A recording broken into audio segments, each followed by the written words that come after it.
Assalamualaikum warahmatullahi wabarakatuh, Sobat Insani. Senang sekali saya dapat kembali menemani Anda dalam program Insani. Informasi Islam masa kini, program kultur dan fenomena, fakta islami, tokoh-tokoh berpengaruh, dan hal menarik lainnya yang akan disajikan secara informatif untuk Sobat Insani. Bersama saya Reni Rahmawati, inilah Insani selengkapnya.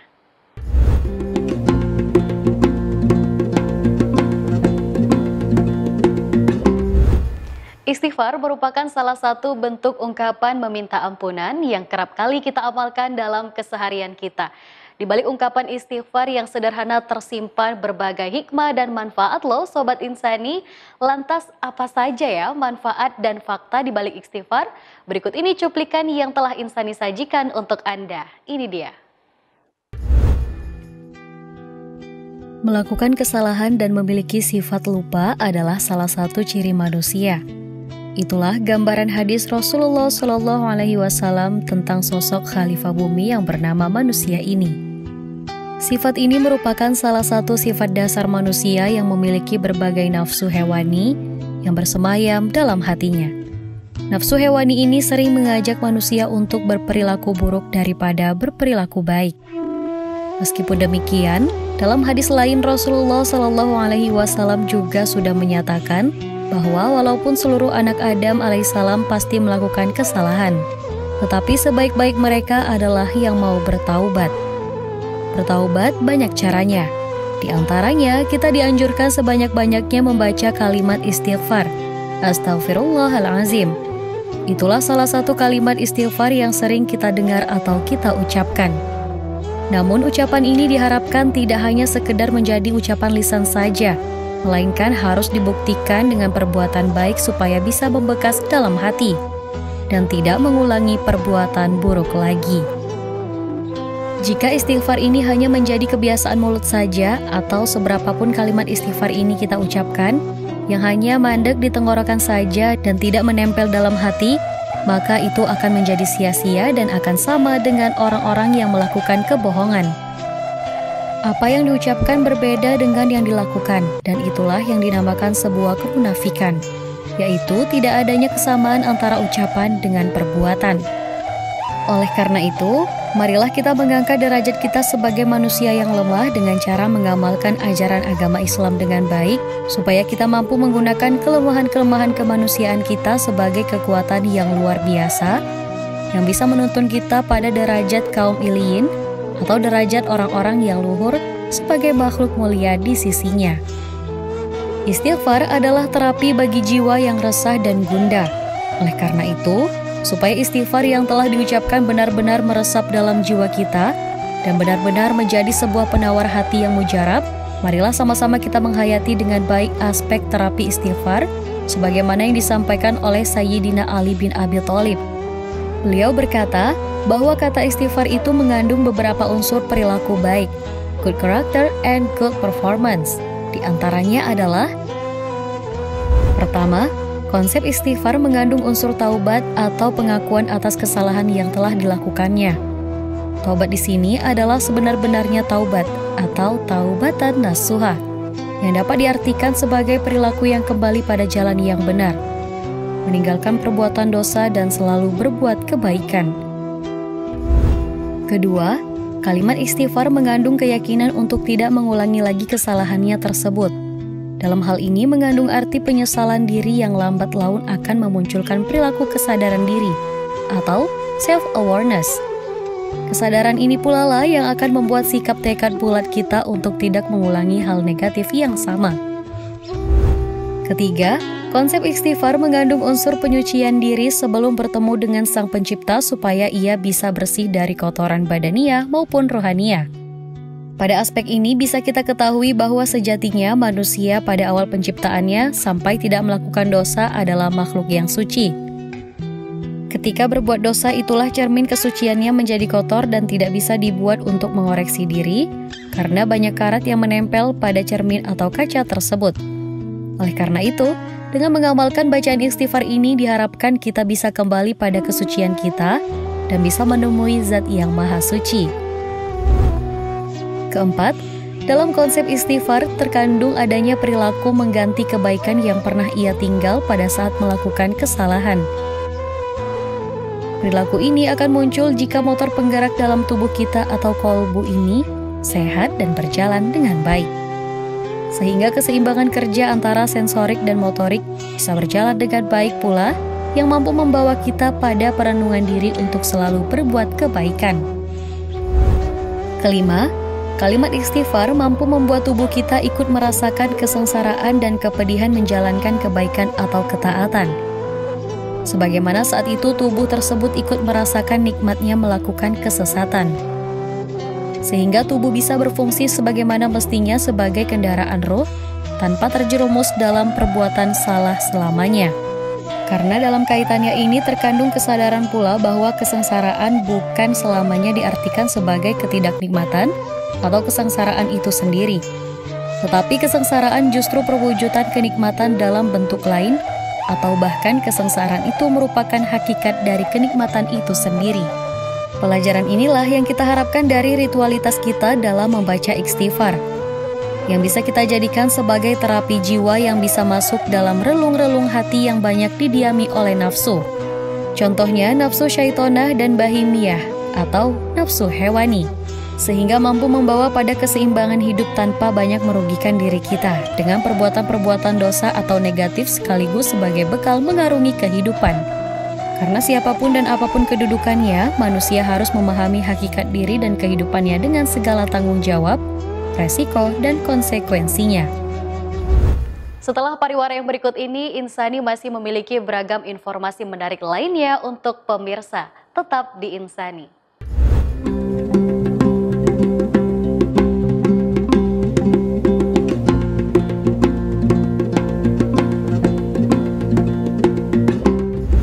Terima kasih masih bersama kami di Insani. Nah, di segmen kali ini kita akan menyaksikan lebih dalam lagi seputar hikmah di balik istighfar. Berikut ulasannya. Selain penjelasan konsep istighfar di atas, kita juga bisa belajar memahami kekuatan istighfar ini dari sebuah cerita Imam Al-Qurtubi rahimahullah. Beliau menyebutkan dari Ibnu Subayyah rahimahullah bahwasannya dia berkata, ada seorang yang mengadu musim pacaklik kepada Hasan Al-Basri rahimahullah. Hasan Al-Basri rahimahullah berkata, istighfarlah engkau kepada Allah. Ada lagi yang mengadu bahwa dia miskin. Hasan Al-Basri rahimahullah tetap menjawab, mintalah ampun kepada Allah. Lain lagi orang yang ketiga, ia berkata, doakanlah saya agar dikaruniai anak. Hasan Al-Basri rahimahullah tetap menjawab, mintalah ampunan kepada Allah. Kemudian ada juga yang mengadu bahwa kebunnya kering. Hasan Al-Basri rahimahullah tetap menjawab, mohonlah ampun kepada Allah. Melihat hal itu, Rabi'i bin Subayyah bertanya, tadi orang-orang berdatangan kepadamu mengadukan berbagai permasalahan, dan engkau memerintahkan mereka semua agar beristighfar. Mengapa demikian?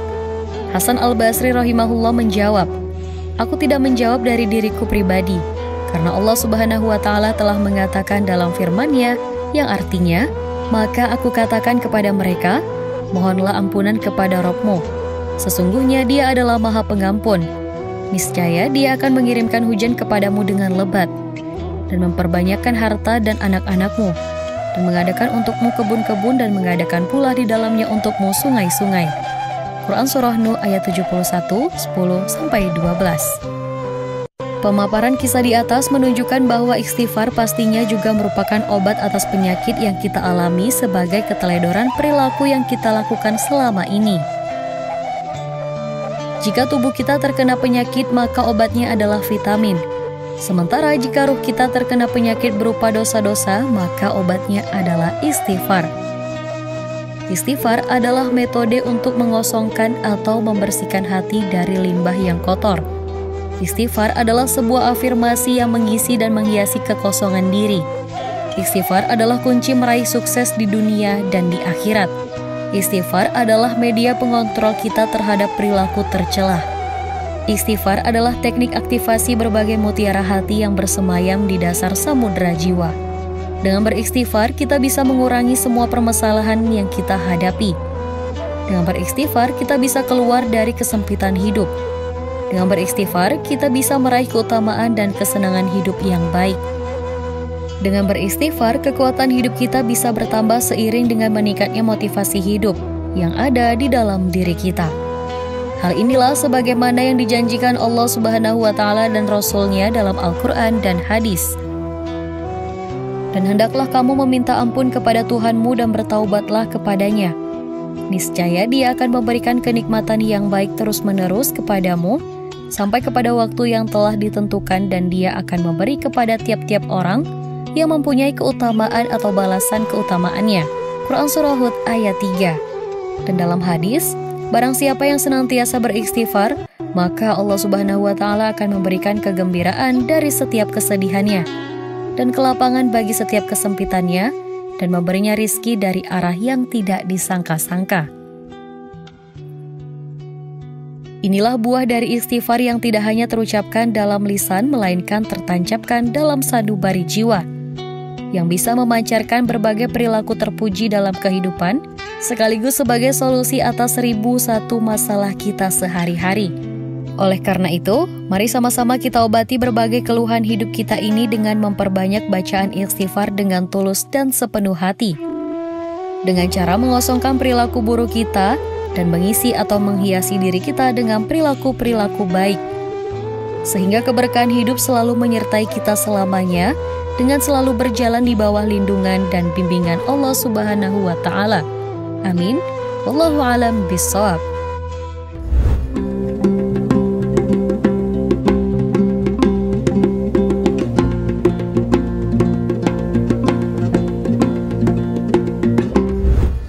Assalamualaikum sahabat Insani, balik lagi dengan saya Miss Insani di segmen sosial eksperimen singkat Insani. Nah, kali ini topik yang dibahas oleh Insani adalah mengenai esensi dan manfaat istighfar.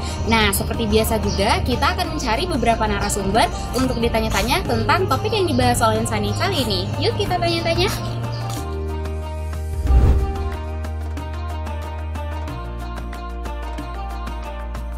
Kalau taubat itu biasanya kita lakukan setelah kita berbuat salah ataupun dosa yang benar-benar fatal atau gimana gitu. Jadi kita bertaubat. Sedangkan istighfar itu salah satu obat hati atau zikir yang biasa kita lakukan dalam kehidupan sehari-hari, nggak mesti harus ada sesuatu gitu Kak.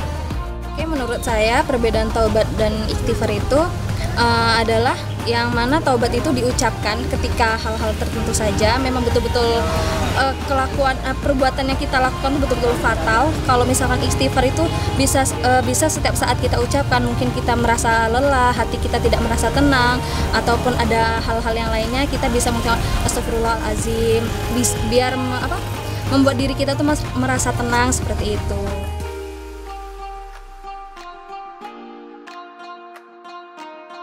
Penting banget ya, karena kalau misalnya lagi down atau lagi nggak tahu mau ngapain nih, udah curhat ke sana kesini tapi nggak nemu solusi, biasanya istighfar itu yang jadi penenang hati kita. Karena istighfar itu adalah kita meminta ampun kepada Allah. Kita gimana diri kita tuh bisa mengingat Allah gitu. Astagfirullahalazim kayak gitu kan. Kita meminta ampun kepada Allah supaya kita ingat selalu kepada Sang Pencipta. Berarti penting banget ya. Assalamualaikum warahmatullahi wabarakatuh. Alhamdulillahillazi khalaqal mauta wal hayata liyabluwakum ayyukum ahsanu amala. Pemirsa Suska TV yang dirahmati Allah Subhanahu wa taala. Dalam surah Al-Imran 135 Allah berfirman, "Wa idza fa'alu fahishatan aw zalamu anfusahum zakarullah fastaghfaru lidzunubihim." Ayat ini kita angkat dengan sebuah tema pentingnya istighfar. Allah SWT berfirman bahwa orang-orang yang telah zalim pada dirinya dan telah beramal fahsya, kemudian dia ingat kepada Allah Subhanahu wa taala dan minta ampun kepada Allah, dan Allah pun akan mengampuninya. Dengan tema ini saya ingin menyampaikan satu kisah singkat yang pernah terjadi zaman baginda Nabi Muhammad SAW tentang seorang pemuda yang sangat berdosa besar. Dia ingat kepada Allah Subhanahu wa taala dan beristighfar, sehingga kita melihat betapa pentingnya istighfar. Satu hari Umar bin Khattab tersentak hatinya melihat seorang pemuda yang berada tak jauh dari rumah baginda Nabi Muhammad SAW yang sedang menangis dan tak tertahan tangisnya, dan membuat Umar bin Khattab pun menangis menghadap baginda Nabi. Baginda Nabi heran, kenapa engkau menangis wahai sahabat Umar? Umar pun berkata, ya Rasulullah, di depan sana ada seorang anak muda yang sedang menangis, tak mampu menahan tangisnya, dan saya pun merasa bersedih melihatnya. Kata baginda Nabi, silakan ia masuk. Akhirnya pemuda tadi pun disuruh masuk, dan baginda Rasul bertanya kepadanya, wahai anak muda, apa gerangan yang membuatmu menangis dan membuat Umar juga menangis? Pemuda tadi berkata bahwa ya Rasulullah, saya punya dosa yang Allah tidak akan ampuni dosaku. Kata baginda Rasul, apakah engkau menyekutukan Allah? Tidak ya Rasulullah, saya tidak pernah menyekutukan Allah. Kata baginda Nabi bertanya lagi, apakah engkau pernah membunuh orang? Tidak, saya tidak pernah membunuh orang. Lantas apa dosamu? Kata seorang muda tadi, dosaku sangat besar ya Rasulullah. Apakah dosamu sebesar langit dan bumi? Kata pemuda tadi, dosaku lebih besar dari langit dan bumi. Apakah dosamu seluas langit dan segala isinya, bulan, bintang, dan seterusnya? Kata pemuda tadi, dosaku melebihi luas langit dan segala apa yang ada di atas sana. Akhirnya Nabi pun berkata bahwa apakah dosamu lebih besar dari Allah Subhanahu wa Ta'ala? Pemuda tadi pun berkata bahwa Allah lebih besar dari dosaku. Maka sungguhnya apa yang membuatmu merasa Allah tidak akan mengampuni dosamu? Pemuda tadi pun akhirnya tersungkur dan akhirnya berkata kepada baginda Rasul, ya Rasulullah, saya seorang anak muda yang selama 7 tahun perbuatan saya adalah membongkar kuburan dan saya ambil kain kafannya selama 7 tahun berturut-menurut. Satu hari ada seorang wanita Ansar yang dikuburkan di malam hari, dan saya curi kuburannya setelah orang semua pulang. Setelah kucuri kain kafannya dan saya pun kembali. Di perjalanan saya pun teringat bahwa ini kain kafan yang kuambil adalah wanita cantik, dan ia pun kembali ke perkuburan dan ia perkosa jenazah wanita tadi.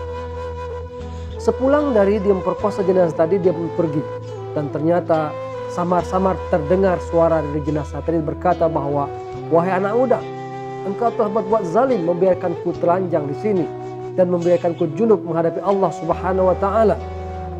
Akhirnya pemuda tadi pun sedih dan menceritakan kepada baginda Nabi Muhammad SAW. Ternyata dengan cerita itu membuat baginda Nabi berdiri dan murka kepada anak muda tadi. Wahai anak muda, engkau telah berbuat zalim yang tidak pernah ada orang berbuat zalim selain anda. Maka pergilah dari mukaku dan jangan lagi menghadapku, kata baginda Nabi. Akhirnya pemuda ini pun sangat bersedih setelah dia mengajukan nasibnya kepada Nabi, dan Nabi pun mengusirnya. Alkisah ternyata pemuda ini akhirnya menyendiri di sebuah tempat, konon di bukit-bukit, sambil bersujud, merintih, dia ingat kepada kebesaran Allah Subhanahu wa Ta'ala. Inilah inti dari tema kita. Betapa seorang anak muda yang punya dosa besar mencurikan kafan selama 7 tahun terus-menerus, dan satu saat memperkosa jenazah yang ada, ternyata dia tersungkur sujud menghadap Allah Subhanahu wa Ta'ala, dan bahkan ketika itu pun Nabi murka kepadanya. Berhari-hari, berbulan-bulan ia bersujud, bertafakur, zikir kepada Allah, bermohon maaf, istighfar kepada Allah Subhanahu wa Ta'ala, dan berjanji tidak akan melakukan amal itu lagi. Ternyata dari langit Allah mengutus malaikat Jibril untuk menemui baginda Nabi Muhammad SAW dan menceritakan bahwa pemuda yang telah berdosa besar tadi, yang telah berdosa, telah mencuri selama 7 tahun kain kafan jenazah tadi, dan bahkan memperkosa seorang wanita yang telah meninggal tadi, ternyata dengan ingatnya kepada Allah Subhanahu wa Ta'ala dan beristighfar kepada Allah Subhanahu wa Ta'ala, bermohon ampun kepada Allah Subhanahu wa Ta'ala, dan tidak lagi ingin melaksanakan kegiatan itu semula, Allah menyatakan kehendaknya melalui malaikat Jibril kepada baginda Rasul bahwa Allah telah mengampunkan dosa-dosanya. Pemirsa TV Suska yang dirahmati Allah Subhanahu wa taala. Mudah-mudahan dosa kita tak sebesar dosa anak muda tadi. Kesalahan kita insya Allah tak sebesar kesalahan anak muda tadi. Tapi orang bisa lebih bersalah ketika dia tidak merasa bersalah. Anak muda tadi dia merasa bersalah dengan dosa besarnya, Allah ampunkan dengan kehendak Allah Subhanahu wa taala. Tapi orang yang tidak berdosa seperti dosa anak muda tadi dan dia tak merasa punya dosa sama sekali, maka itulah sungguhnya dosa yang paling besar. Karena dalam sabda Nabi, tidak ada dosa besar kalau diiringi dengan istighfar, dan tidak ada dosa kecil kalau selalu dilaksanakan dan tidak mengakui bahwa dia punya dosa.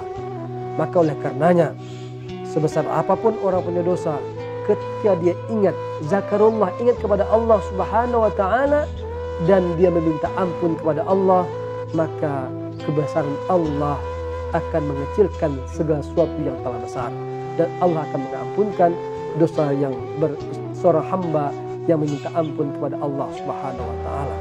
Maka Nabi pun seorang hamba yang sangat mulia, yang telah maksum, dimaafkan segala dosa-dosanya.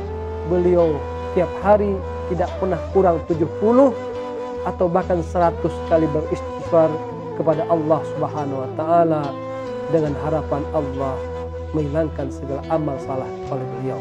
Apalagi kita bukan nabi, bukan anak curan nabi, bukan sahabat nabi, dan jauh istilah kita kehidupan dari nabi, maka tentunya istighfar bagian dari lafaz yang terindah seorang hamba harus ucapkan setiap harinya untuk meminta ampun kepada Allah Subhanahu wa taala, karena kita sebagai insan makhluk khata wa nisyan yang punya banyak salah dan lupa. Maka kelupaan kita membentuk kita punya sama sekali banyak kesalahan. Maka pengakuan yang terbenar adalah ingat kepada Allah Subhanahu wa taala dan meminta ampun kepadanya. Semoga dengan keampunan kepada Allah, Allah pun dengan kebesarannya mengampunkan segala dosa-dosa yang besar menurut hamba kepada Allah Subhanahu wa taala. Semoga tema singkat ini akan membentuk seorang hamba percaya diri bahwa dia yang punya dosa, Allah akan mengampunkan dosanya dengan satu syarat: ingatlah kepada Allah Subhanahu wa taala dan meminta ampunlah kepadanya, dan jangan mengulang aktivitas dosa yang serupa. Semoga kalimat singkat ini ada hikmahnya, khususnya pada diri saya dan kita semua.